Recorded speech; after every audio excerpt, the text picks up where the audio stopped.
অপরাধ প্রমাণিত হলে ফাঁসি হতে পারে আওয়ামী লীগের শীর্ষ নেতৃত্বের। সময়ের পরিক্রমায় নিজেদের করা আইনে ফেঁসে যাচ্ছে নিজেরাই। 2010 সালের মার্চে মানবতাবিরোধী অপরাধের বিচারের লক্ষ্যে ট্রাইব্যুনাল গঠন হওয়ার পর এই আইনে বিভিন্ন সময়ে জামায়াতে ইসলামী এবং বিএনপির শীর্ষ কয়েকজন নেতার ফাঁসির আদেশ ও তা কার্যকর হয়। 1971 সালের মুক্তিযুদ্ধের সময় সংঘটিত মানবতাবিরোধী অপরাধের বিচারের জন্য 2010 সালে আন্তর্জাতিক অপরাধ ট্রাইব্যুনাল গঠন করেছিল তৎকালীন আওয়ামী লীগ সরকার। সেই সময় জামায়াতের শীর্ষ নেতৃত্ব সহ বিএনপির সালাউদ্দিন কাদেরকে ফাঁসি দেয় ট্রাইব্যুনাল। সময়ের পরিক্রমায় তৎকালীন সরকারের তৈরি আইনে বিচার হচ্ছে নিজেদের।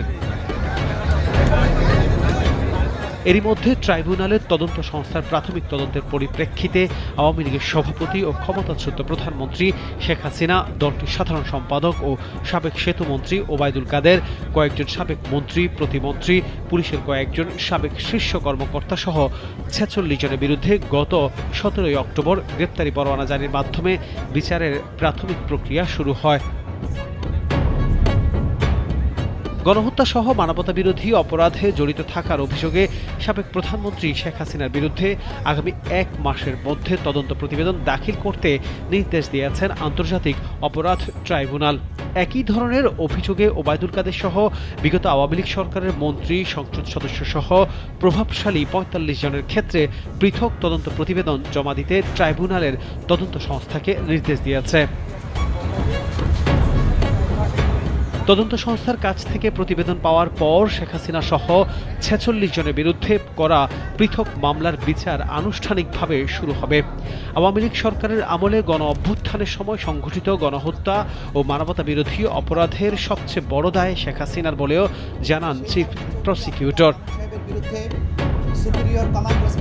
আসামিদের বিষয়ে চিফ প্রসিকিউটর ট্রাইব্যুনালকে বলেন, গণ অভ্যুত্থানের সময় হত্যাকাণ্ড সংগঠনের নির্দেশ দিয়েছিলেন তারা। হত্যাকাণ্ডের পরিকল্পনার সঙ্গেও তারা জড়িত ছিলেন। সুপিরিয়র কমান্ড রেসপন্সিবিলিটির দায়ে তারা অভিযুক্ত। অপরাধ প্রতিরোধ করার ক্ষমতা থাকা সত্ত্বেও তারা সেটি করেননি। জুলাই আগস্টে সংঘটিত সব ধরনের অপরাধের দায় তাদের প্রত্যেকের বিরুদ্ধে আছে।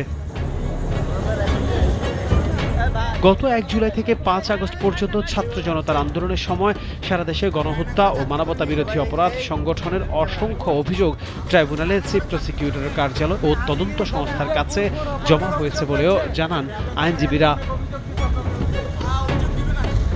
অপরাধ প্রমাণিত হলে আওয়ামী লীগের শীর্ষ নেতৃত্বের কি শাস্তি হতে পারে?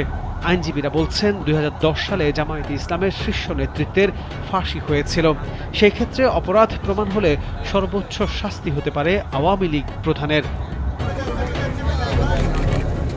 এছাড়া সর্বোচ্চ শাস্তি ভোগ করতে পারেন সাবেক আইনমন্ত্রী আনিসুল হক, সাবেক সমাজ কল্যাণ মন্ত্রী ও ওয়ার্কার্স পার্টির সভাপতি রাশেদ খান মেনন, সাবেক তথ্যমন্ত্রী ও জাসদের সভাপতি হাসানুল হক ইনু, সাবেক বেসামরিক বিমান পরিবহন ও পর্যটন মন্ত্রী মোহাম্মদ ফারুক খান, সাবেক নৌ পরিবহন মন্ত্রী শাহজাহান খান, সাবেক শিক্ষামন্ত্রী দীপুমণি, সাবেক পাট মন্ত্রী গোলাম দস্তগীর গাজী, সাবেক তথ্য প্রযুক্তি প্রতিমন্ত্রী জুনায়েদ আহমেদ পলক ও সাবেক শিল্প প্রতিমন্ত্রী কামাল আহমেদ মজুমদার, সাবেক কৃষিমন্ত্রী আব্দুর রাজ্জাক, এছাড়া সাবেক প্রধানমন্ত্রীর উপদেষ্টা সালমান এফ রহমান ও তৌফিকে ইলাহি চৌধুরী এবং অবসরপ্রাপ্ত বিচারপতি AHM শামসুদ্দিন চৌধুরী মানিক।